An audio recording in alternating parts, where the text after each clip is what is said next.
वृंदावन में कृष्णदास नाम के एक महान संत रहा करते थे। वह रणवाड़ी में रहते थे। ये बाल्यकाल से ही वृंदावन में आ गए थे। जब ये 50 वर्ष के हुए तो इनके अंदर तीर्थ यात्रा का लोभ जागा। तभी वृंदावन से एक टोली 4 धाम की यात्रा के लिए जा रही थी। ये भी उस टोली में सम्मिलित होने के लिए जा रहे थे। अगली सुबह ही इनको जाना था, लेकिन एक रात्रि पूर्व ही राधा रानी ने इनको स्वप्न में कहा कि देखो, तुमने वृंदावन का आश्रय ले लिया है, अब तुम्हें और कहीं जाने की आवश्यकता नहीं है। यहीं रह के भजन करो, इसी से तुम्हें सारी सिद्धि प्राप्त हो जाएगी। इनको लगा ये तो मेरे मन बुद्धि का भ्रम है, और इन्होंने राधा रानी की आज्ञा की अवहेलना कर दी। ये निकल जाते हैं 4 धाम की यात्रा के लिए। जैसे ही द्वारका पहुँचे, सभी लोग वहाँ पे तप्त मुद्रा धारण कर रहे थे, शंख चक्र गदा पद्म के।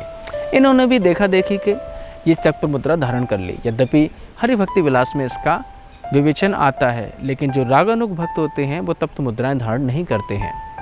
तप्त मुद्रा धारण करने के बाद इनको यात्रा में रुचि ना रही, ये वापस वृंदावन में आ गए।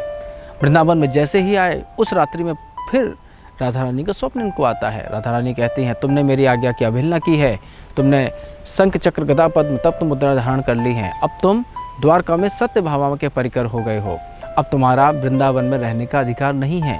ये तो एकदम हैरान हो गए। इस बार इनको ये नहीं लगा मेरे मन बुद्धि का भ्रम है, इस बार समझ गए मैंने राधा रानी की अवहेलना की है। ये अपने गुरु के पास जाते हैं।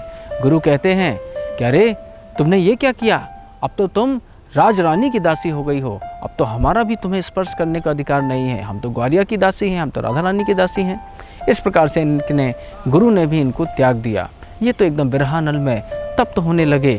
अपनी कुटिया में आते हैं, पद्मासन लगाते हैं और धू धू करके इनके शरीर से अग्नि जलने लगती है। 3 दिन तक इनके शरीर से अग्नि जलती रहती है।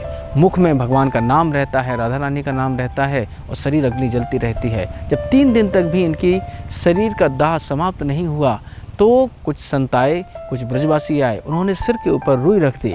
सिर भी धू धू करके जलने लगा और पूरा शरीर भस्मीभूत हो गया। इस प्रकार से राधा रानी के विरह में, विरहानल में ये तप्त होकर इन्होंने शरीर त्याग किया, और इसके बाद ये बैकुंठ धाम, भगवान के धाम में जाते हैं।